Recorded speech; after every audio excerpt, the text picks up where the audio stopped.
Hey guys, welcome back to my channel, or welcome if it's your first time here. It is the middle of April and I was thinking really hard about what I wanted to talk about today, and I tried to think of something different, but look at these lilacs. So we are going to celebrate lilac season. I'm going to talk about lilacs. Full disclosure, I have 8 lilacs. I am not going to admit to an obsession or a problem because look, but I absolutely love lilacs. And I'm going to tell you why. But first off, I'm in Zone 9B, Northern California, in the countryside, a little bit outside of Petaluma. And traditionally, you might think of a lilac as coming from an English country garden, or in my particular case, an Irish country garden, or you might associate it with your grandmother's garden in upstate New York or something. We traditionally think of cottage gardeny, humid, cold winters as being the place to grow a lilac. Not true. Here in Zone 9B, Zone 9, Zone 8, up to 10, if you do some really clever tricks with it, you can grow any number of lilacs. There has been fabulous breeding and going on over the past, 1,000 years basically, to come up with cultivars that don't need that winter chill that they get in England or Ireland or upstate New York. And that leads us to these fabulous plants. There are so many reasons to love lilacs, and I love them for every single one of them. Thus, the 8 lilacs that I've got. Why grow a lilac? Let me tell you why. I'm going to start with memories, nostalgia. One of my first memories of a lilac, I was 8 years old. My grandmother lived in a little terrace house in Dublin with a tiny little triangular backyard. Back against the shed, back there, was this spectacular lilac. And I remember sitting under that lilac, looking up, windy day, and the lilac plumes were just going all over the place, enveloping me in this amazing scent. So that was just, I can picture that so clearly still. It's absolutely amazing. And then right outside the kitchen window of my parents' house in County Wicklow, Ireland, there's a huge lilac, just like this, that's blooming right now. And that too gives me wonderful memories. And then I have various aunties and another granny, all living in the Midlands of Ireland, all with lilac bushes. So every time the lilacs start blooming, I remember all those wonderful people with a love of gardening, a love of flowers, and this is how I got going with my love of gardening and flowers and lilacs. It's like in my genetics, but also remembering my aunties, my dad, my grandmother, and the people that went before me that loved flowers as much as me. That's my main reason for loving lilacs. I get to remember all those fabulous people. Another reason is the amazing scent. It's like positively heady. It's so good and so strong. It fills up your whole house if you bring in bouquets. Absolutely love it and can't get enough of it, or else I wouldn't have 8 of them. Then there's the colors. This particular one is Ludwig Spaeth, pretty classic purple, but they come in whites, they come in deep dark purple, they come in these fizzy pink kind of colors, like everything from snowy white to deep dark purple and all the colors in between, which is totally amazing. Another reason I love them is that pollinators love them too. Actual honeybees don't seem to really gravitate towards them, but our little tiny native bees do. Butterflies do, moths do, and the coolest thing ever, hummingbirds love them. That is fabulous. Another reason to love them, for me in particular, out here in the countryside of West Petaluma, deer don't like them, and the gophers don't like them either. That is a huge big deal for me. The history of them is kind of cool. They were first noticed, I think, way back in the 14th and the 15th, discovered and started growing them in the Balkans. They got brought over to Europe. The Victorians really loved them. And then the breeding started happening, and more colors, more flower forms, more shapes. People have loved lilacs forever and a day. So much so that when immigrants were coming to this country, they brought their favorite plants with them, including lilacs, and that's how they ended up in North America. Super cool to think of somebody bringing a lilac all the way over on a ship, all the way to America. I just love this idea. More to love about them? Oh my goodness. Well, we've covered the fragrance, we've covered the colors, we've covered the pollinator friendliness of them. Oh yeah, back to pollinators and wildlife in general. The twigginess and the thickness of the density of the branches in there makes it a really great little hiding place for all the little birds in your garden. So great habitat plant all in general. Yet another reason to love lilacs. They're incredibly versatile. You can train them into beautiful trees like mine. Not that I did that much training, I just kind of let them grow up, pruned off the twiggy growth underneath, directed the growth upwards. Or you can keep them nice and tidy, prune a little more vigorously, and keep it as a low-growing shrub, which is fabulous in a mixed border, back of the border, to get these amazing blooms at the back of a border every spring. I love lilacs too because they give you hope. You know, long winter, it's been a long winter, it's been cold, and then when the lilacs bloom, you know winter's finally over and done with. We're finally in the thick of spring. We can get all hopeful, get outside, embrace spring, and start picking your lilac blooms. Another thing you can do with lilacs, actually, while I'm still talking about this, because I thought about it for a second, you can plant a whole row of them and shear them and have yourself an incredibly fragrant hedge, which would be amazing. I don't know if I'll ever do such a thing like that, but the thought and the image, and I'm remembering one that I did see over in a garden in Ireland, and it was actually spectacular. They've also come up with varieties that are real short, real compact, that can be grown in containers, so they're great for decks or patios.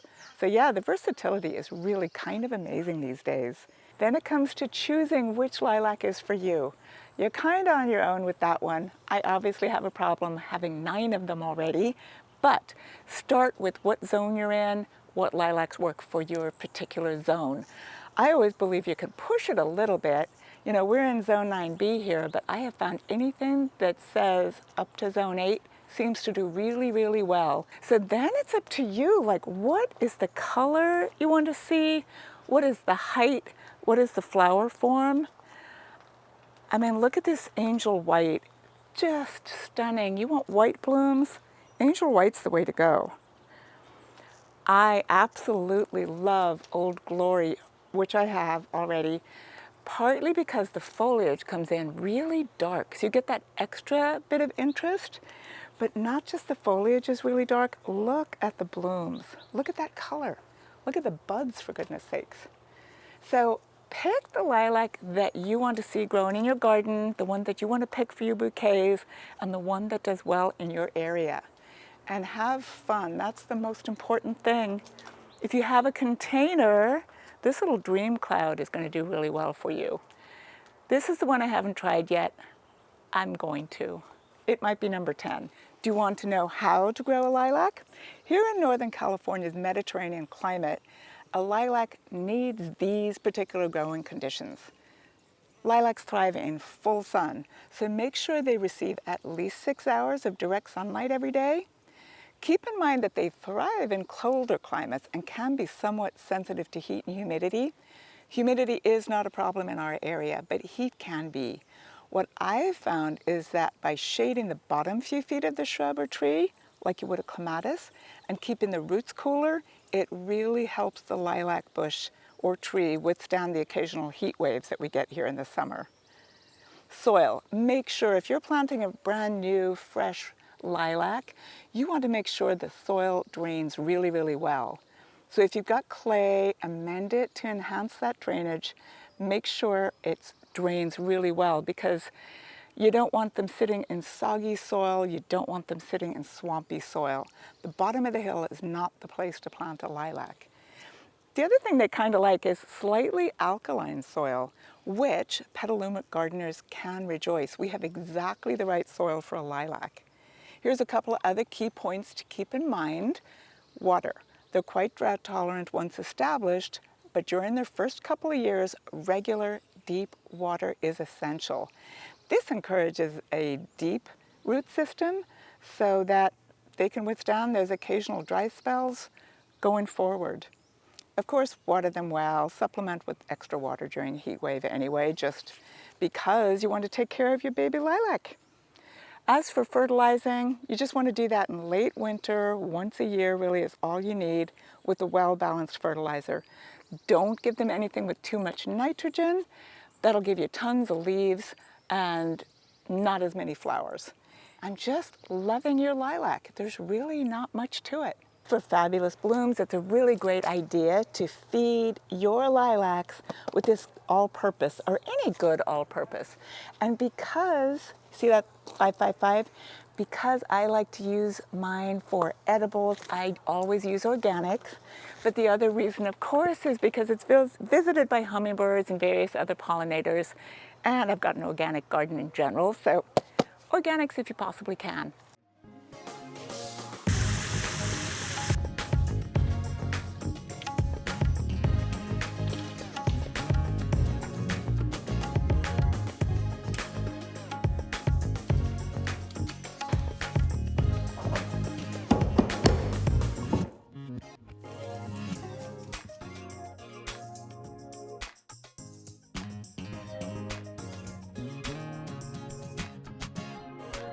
Did you know that lilacs are also edible? You can eat the blooms just straight like this if you're very hungry out in the garden, but they're super cute decorating the tops of cupcakes or on a salad. You can candy them, you can turn those blossoms and blooms into a syrup or tincture and add them to lemonades or teas or any number of beverages. Somebody was telling me the other day about a great cocktail they'd invented that involved gin and lemon and lilac syrup. That sounds really, really good. But yeah, apart from edible, it's also traditionally been used in various folk remedies. Medicinally, you would use them for skin infections, you'd make a poultice, or you'd mix up a tincture and use it for respiratory distress or digestive health. Now, like any of the folk remedies, many of them have not been proven by modern science, so don't go boiling up a poultice or anything like that. You could be allergic to lilacs too, so be careful. But I do think it's super cool that they've been used as medicine like many other flowers and plants that we know and love. But yeah, I definitely want to try out that cocktail. That sounds great. And I do sprinkle them on salads already. It's so, so pretty to have this as an edible flower. Whole trees of them. Love it. You've done everything right. You planted your lilac in what you think is perfect conditions, and suddenly you're noticing a problem. Or maybe you inherited a home that has a lilac in it. You're noticing something going on. Lilacs are pretty much pest-free in general, but there are a couple of things that can go wrong. Aphids can be a problem. Powdery mildew can be a problem. Both are really, really easily remedied. One, just make sure you never give it too much of a high nitrogen fertilizer. Don't feel tempted to pour on some fish emulsion or anything like that, or something you might feed your lawn. Which brings me to this. If you've planted it near a lawn and you're giving your lawn a really high nitrogen fertilizer, you may tend to see an awful lot of brand new leafy green growth emerge in spring, and aphids just love that. But to fix aphids, you've got ladybugs, you've got insecticidal soap, you've got the home-made remedies that everybody loves, and you can take care of that problem just fine. Powdery mildew, make sure you've got great air circulation. If you need to, prune them in the fall or after it's finished blooming, and open up that air circulation within the body of the plant. That's really, really going to help. If that doesn't help, you can always spray in the wintertime with the fungicide.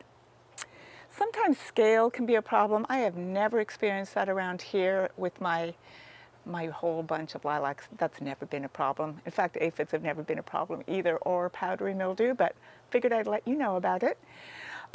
One thing that has happened to one of mine, down the hill is that it didn't produce any blooms whatsoever this year. What's that about is it's in too much shade. I'm going to have to move it.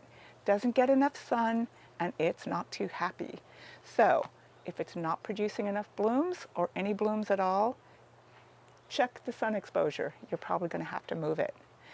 Okay, another problem you might see after a real hot sunny day, or if there's other problems too, is sudden leaf wilting, like the leaves just collapse in a major heap.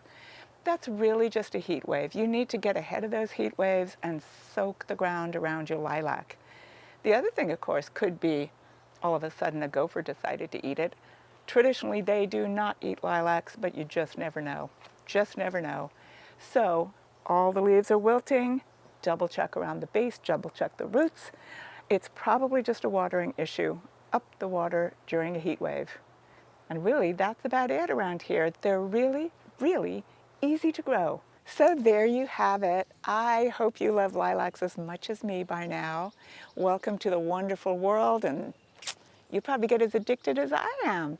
I just picked out another one yesterday and planted it, so now I have 9. Obviously, I can't get enough of them. So thanks for watching. Hope this really helped. Hope you love them. Hope you feel confident to go out and plant your own lilac now. And if you have any questions at all, drop a comment, but like, share it with your friends, follow along at Facebook or Instagram, email me anytime, but best of all, come visit me at Cottage Gardens. I'd love to see you. Happy gardening!